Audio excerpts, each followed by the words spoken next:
en pleno siglo XX. Nos siguen llegando rubios y les abrimos la casa y los llamamos amigos. Pero si llega cansado un indio de andar la sierra, lo humillamos y lo vemos como extraño por su tierra.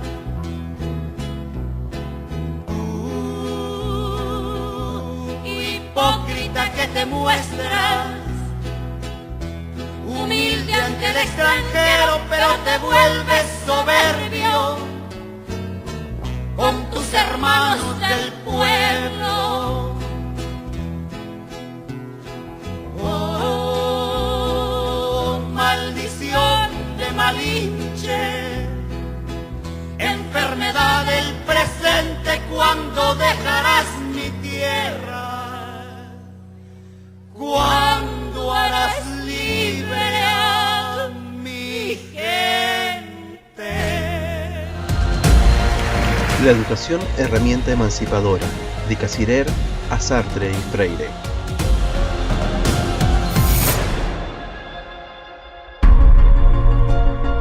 Para afirmar que la educación es una herramienta emancipadora, es necesario aproximarnos a la teoría del conocimiento de Paulo Freire, un educador y experto en temas de educación de origen brasileño, seguramente uno de los más influyentes teóricos de la educación del siglo XX. Su teoría, reflejada en el libro Pedagogía del Oprimido, debe ser comprendida en el contexto en que surgió, los años 60 del siglo pasado, en el noroeste de Brasil, donde casi 15 millones de habitantes eran marginados y analfabetos, y como él decía, vivían dentro de una cultura del silencio.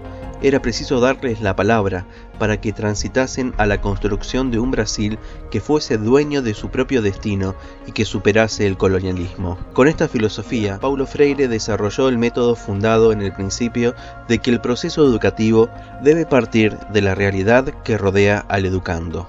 De esta forma, Freire admite que no tiene mucha experiencia en el campo revolucionario, pero ello no le imposibilita reflexionar sobre el tema y termina señalando que, si nada queda de estas páginas, esperamos que por lo menos algo permanezca: nuestra confianza en el pueblo, nuestra fe en la humanidad y la creación de un mundo en el que sea menos difícil amar. El solo hecho de que, luego de 4 décadas después de su primera publicación, se continúe estudiando esta teoría, muestra que le quedó al menos mucho más de lo que Freire esperaba a este mundo. Por eso podemos afirmar que este educador murió de una manera previsible. Le falló el corazón, porque tal vez fue el órgano que más usó en su vida, que, junto a su obra, son un acto de amor a la humanidad.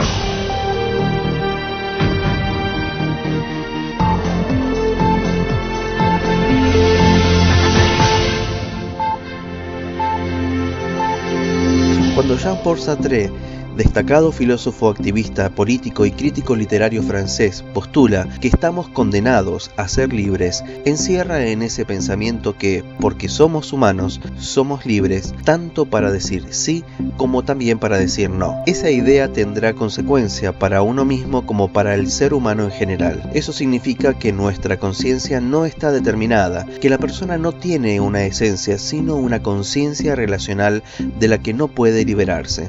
La libertad no es algo que tenemos, sino algo que somos, porque nuestra conciencia guarda relación con el otro. Así, proyectar la libertad es creer que nuestra conciencia puede hallar el sinsentido, la nada, como una estructura global del ser. La libertad sartreana no es la del racionalismo clásico, o sea, la de elegir lo que el entendimiento me presenta como un bien, sino una concepción global del ser que mi conciencia me abre al estar siempre e inevitablemente en situación. Es importante destacar que Jean-Paul Sartre habla del estado de la libertad al estado de la angustia, siempre desde la existencia humana que se inscribe en un entorno sociopolítico imperante en ese momento, el de la búsqueda de un nuevo horizonte moral que será fiel a la lección del sinsentido bélico que existía en ese momento donde terminaba la Segunda Guerra Mundial. Por eso incorpora la angustia como un dato a no olvidar. El filósofo francés además nos explica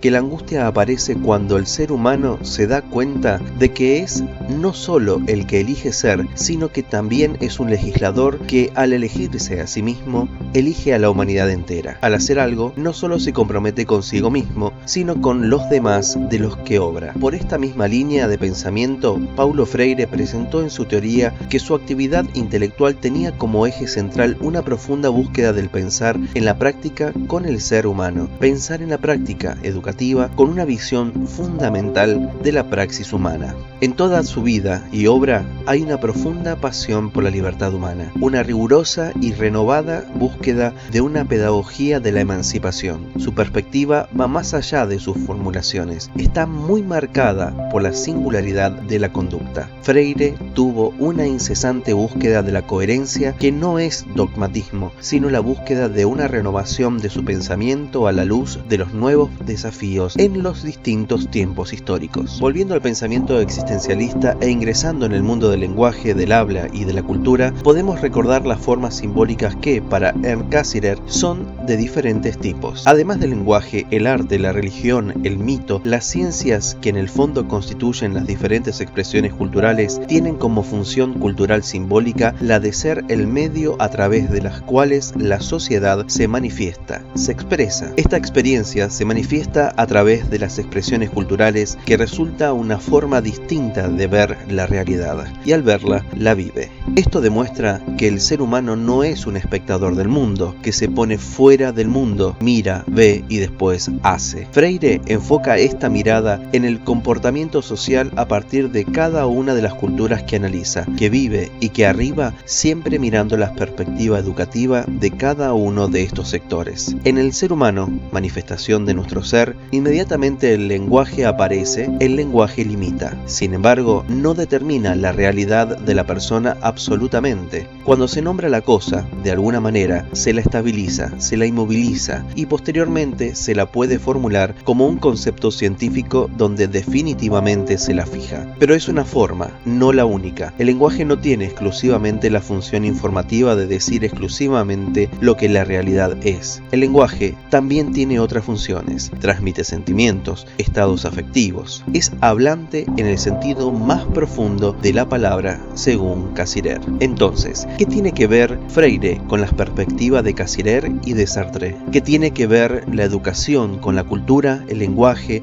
la existencia y la libertad? El ser humano, en la actualidad, para Cassirer, tiene un vínculo con la realidad a través de una conexión espontánea, directa, viva, sino a través de símbolos generados por medios y percepciones. No tiene relación con las cosas mismas, sino con recreaciones de estas, que es la red de símbolos que lo interpelan a través de la cultura que lo incluye, se refleja y se observa. Sobre esto, Paulo Freire también basará su análisis pedagógico, porque tanto Cassirer como Sartre nos invitan a reflexionar la práctica docente, considerar un análisis individual y colectivo de cada experiencia educativa como imprescindible para superar el carácter históricamente enajenado de la labor de enseñar y de aprender. Conocer las experiencias es importante para dejar de lado el determinismo explicado por Sartre y potenciar el trabajo posiblemente invisibilizado por no saber leer los signos y símbolos desde Cassirer. Con certeza de que las aulas y los espacios educativos pueden ser, y en muchos casos ya son, escenarios emancipadores guiados por las prácticas solidarias que rompen con una cultura impuesta y las convierten en innovadoras. Hay formas de arribar la educación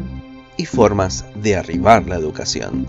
Comencemos por el siguiente cuadro que grafica qué entendemos por educación bancaria. El saber, en el esquema de la educación bancaria, es una donación o depósito que se pone en un recipiente que es el educando. Si tomamos esta forma de educar como se hizo durante años y aún también se practica, tendremos: el sujeto de la educación es el educador, quien conduce a la memorización mecánica de los contenidos. Los educandos son una especie de recipientes en los que se deposita el saber. El educador no se comunica, sino que realiza depósitos que los discípulos o estudiantes reciben dócilmente.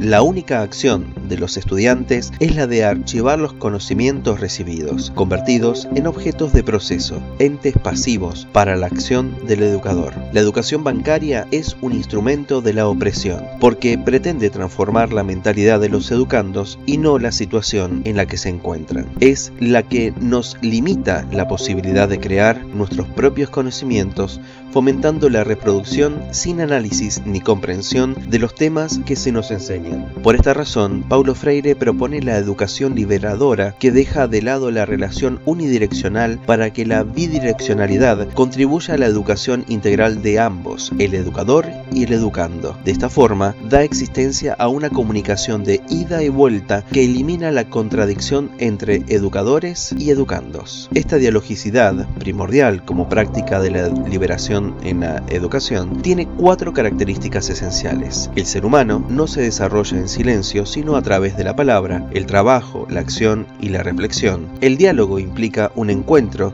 del ser humano para la transformación del mundo. Para Freire, la palabra tiene 2 fases constitutivas inseparables, la acción y la reflexión. Ambas, en relación dialéctica, establecen la praxis del proceso transformador. Las personas deben actuar en el mundo para humanizarlo, transformarlo y liberarlo. La enseñanza es preponderantemente una narración de contenidos que se refieren a la realidad como algo estático y ajeno a la experiencia de los educandos. Por esta razón, la tarea del educador es narrar a los educandos los contenidos que ellos deben memorizar y repetir sin percibir lo que significa. Por eso, Paulo Freire señala que la educación bancaria es un proceso de domesticación. Los opresores pretenden adaptar a los oprimidos a una realidad que no los altere, a darles lo justo y necesario en cuanto a conocimiento, a ser seres pasivos e ingenuos que se adaptarán a la realidad en lugar de transformarla. Esta perspectiva bancaria anula el poder creador de los educandos para satisfacer los intereses de los opresores, que es fundamental el no descubrimiento del mundo.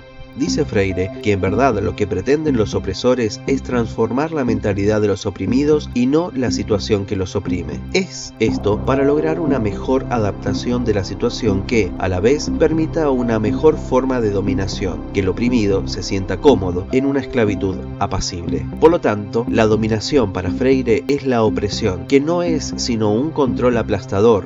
Un educador revolucionario, o humanista como dice Freire, no puede esperar esta posibilidad, sino que debe buscarla. Su acción debe orientarse a los educandos en el sentido de la liberación de ambos, educador y educando. La educación liberadora busca la generación de una conciencia de sí mismo en el ser humano, para que transforme la realidad que vive y que ésta no lo esclavice.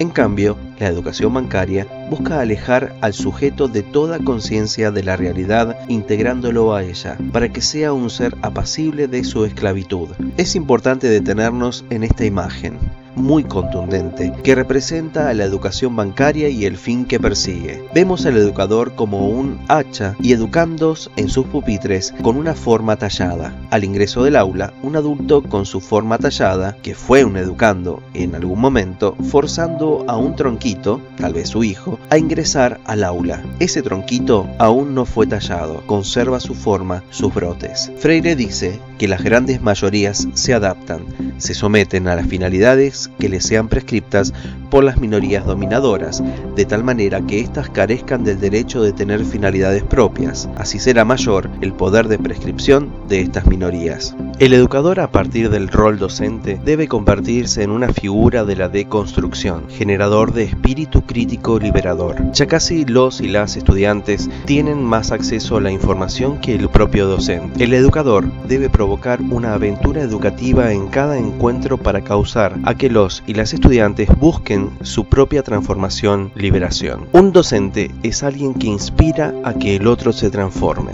El educador y él o la estudiante mantienen una relación de poder y esa relación debe generar la recíproca deconstrucción y de alguna manera de lo que se trata es de que esa diferencia se sostenga. De lo contrario, el poder se vuelve abusivo y entonces el educador termina deshaciendo la otredad del estudiante para conformarlo de acuerdo con su propia expectativa. Y justamente esto último, lo que Freire dice que no debe suceder, porque la educación debe ser esa herramienta emancipadora.